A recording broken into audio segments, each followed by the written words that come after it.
Fights to make after UFC 306. I feel like some of these fights are pretty obvious, but I feel like there's too much stuff going around when I'm opening Twitter about, oh, this guy doesn't deserve the title shot, or this guy deserves it. So many bullshit. So I'm just going to clear that up in this video because I feel like it's stupid, and I feel like it's an obvious path of what the next fights after 306 should be. So let's talk about in the video. Obviously, starting off with Merab Dvalishvili. Who's his first title defense going to be? Now, for Merab, I understand, like, I know in the announcements they plugged in Umar, and I understand like Merab's like hesitance. He wants to obviously defend his title. If he fights Umar Nurmagomedov, I think he doesn't believe he could defend it.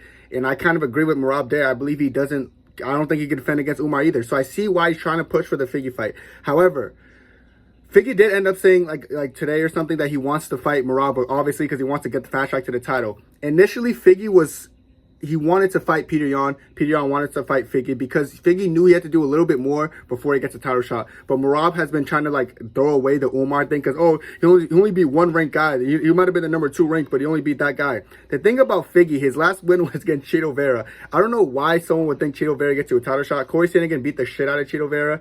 Umar Nurmagomedov 50-45, Corey Sandhagen. It's no secret that Corey Sandhagen is like probably the most elite fighter in that division, like in the top 3 at least. I think he beats Sugar. I think he beats a lot of people. Corey Sandhagen is one of the most dangerous fighters in that division, and Umar beat him 5-0. Now, like Merab is trying to run with the narrative, oh yeah, but even though he beat the hardest fight in the division, I still think he should fight Yan instead. Bro, Figgy wanted to fight Yan. Peter Yan wants to fight Figgy. Like they already had that thing almost locked in, and then Merab just like, oh yeah, you know what?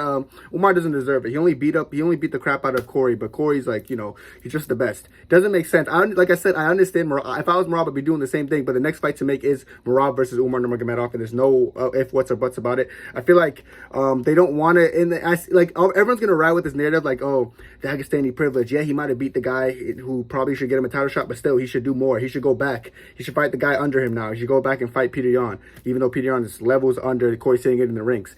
Doesn't really make sense. And I feel like people with common sense see why Umar's next, but they just, you know, people don't like the Dagestani. It's weird because Umar's like really respectful. He doesn't talk much crap. Like, he's actually a nice dude, but everyone just hates him because he's from Dagestan. I get it. Like, I get the narrative, but like I said, I understand if I'm Merab, I'm doing the same thing. I'm gonna try to avoid fighting Umar. But the next fight to make, obviously, from Merab is Umar Nurmagomedov. Stylistic, like, it's gonna be a fun stylistic fight. Both great wrestlers, both great endurance. The only difference is I think Umar's slightly a better striker, but either way, I'm gonna be interested to see how that fight goes. I do think Umar would win, but that should be the next fight to make, and there really shouldn't be a lot of like politics. I don't like this new generation of like people trying to pick the next shots, give these champions like these easy title shots, Sugar, Cheeto, Pereira, Khalil Roundtree. Like, it's just like Jones, Stipe. It's like, dude, I know what they're trying to turn the UFC into WWE. Like, the champion could just say easy fights. I think it's stupid. I think it needs to end. And just like enabling stuff like this, even though you guys hate Umar and you're enabling stuff like, oh yeah, Merab versus Figgy makes sense. You know, yeah, he beat Cheeto. Cheeto's so hard and impossible to beat. So yeah, he should get the title shot.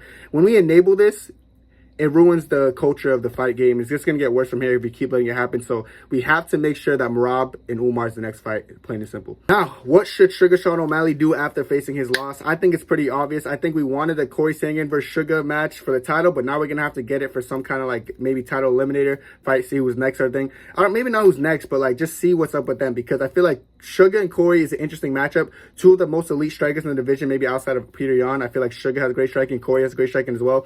The only significant difference I see between the two is that Corey Sandhagen is a little bit more established as far as like grappling goes and wrestling goes. So I actually think Corey Sandhagen could beat Sugar. It's like I said, chat, like Sugar's is one of the more beatable champions. I've said this the whole time. I used to get so much hate for it because stylistically he just doesn't match up with a lot of people. I said Merab could beat him, they call me crazy. I said Umar could beat him, they call me crazy. I think Corey could beat him, they're gonna call me crazy again. I think even if Henry Cejudo gives him a hard fight, they're gonna call me crazy for that, and I get it. But like, it's not Sugar's fault. He's just in a hard weight class.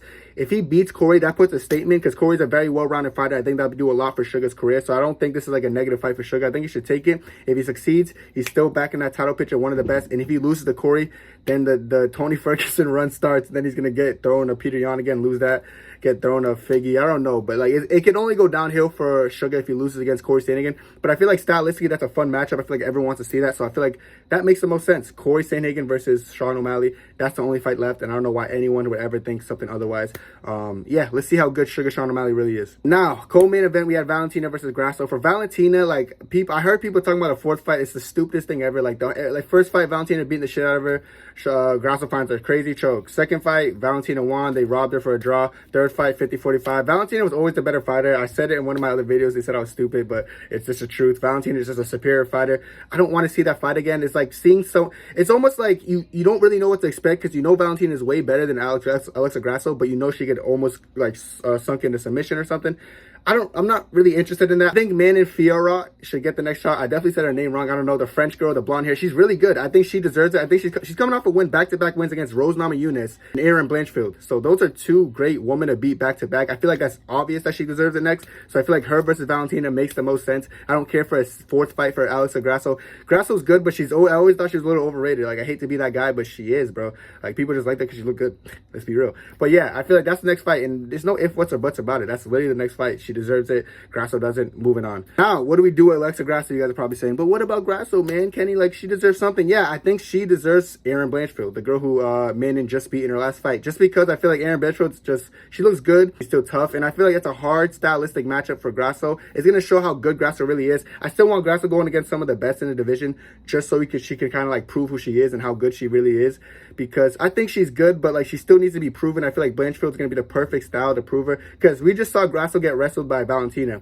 We know Blanchfield's going to wrestle. So it's going to come down to, can Grasso get rid of this deficiency she has in her defensive wrestling? I'm not even going to say defensive grappling. She threw up some mean submissions that could catch a lot of people. But, you know, we'll see how good Blanchfield is. It's going to be a level test for both fighters.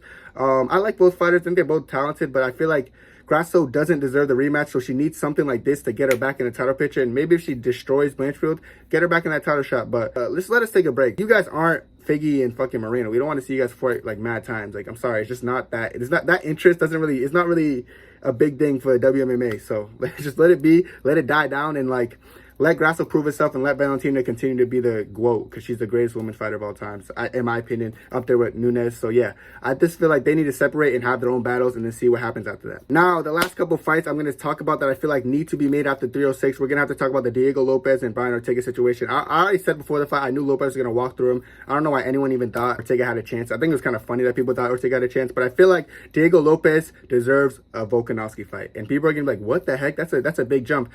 Yeah, I agree to a sense it's a big jump, but I feel like he's like the number 3 guy now because he just beat Ortega. I don't know how Ortega even was number 3. Don't ask me, bro.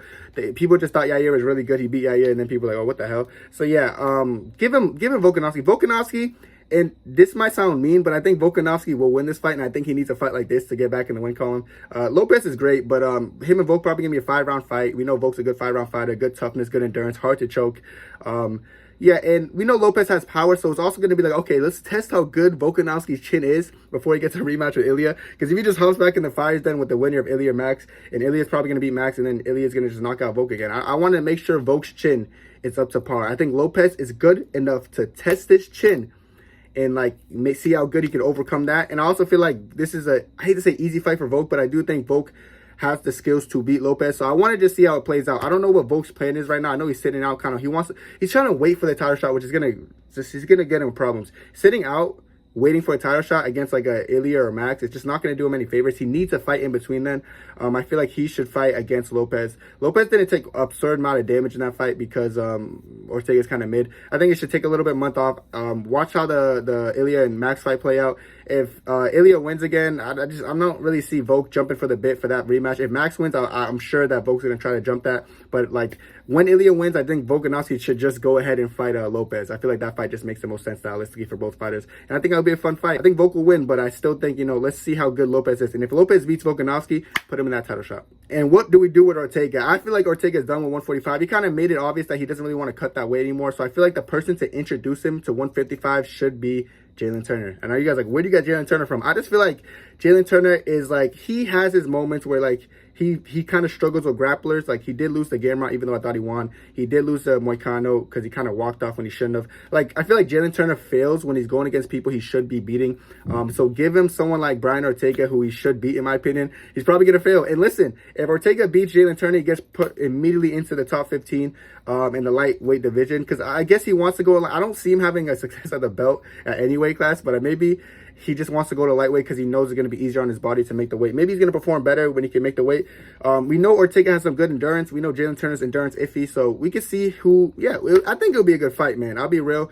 I feel like it's going to prove how good Jalen Turner really is, and it's going to prove if Ortega is able to hang with these top 15 lightweights. And yeah, that fight makes the most sense. I do think in this fight, though, I lean towards Jalen Turner. But like I said, Jalen Turner lost to Dan Hooker. He lost to Gamrot. He lost to Moicano. He loses to people I feel like he should be on paper. He goes in there and loses. So if he loses to Ortega, it just shows that he should be out of the top 15 and Ortega could take a spot, and vice versa. If Ortega gets chinned or something, because he probably could get chinned by Jalen Turner. Turner has good power when he doesn't try to walk off and get premature walk-off KOs. He actually has good power. So good test for both of them, and I feel like it makes the most sense. But that's it for me. Those are the fights I feel like should be made. Like other fights could be made after this card, but there's not a lot of huge like fight names on this card. But these are the fights that have to be made after 306. Let me know what you think down below. That's it for me, and God bless.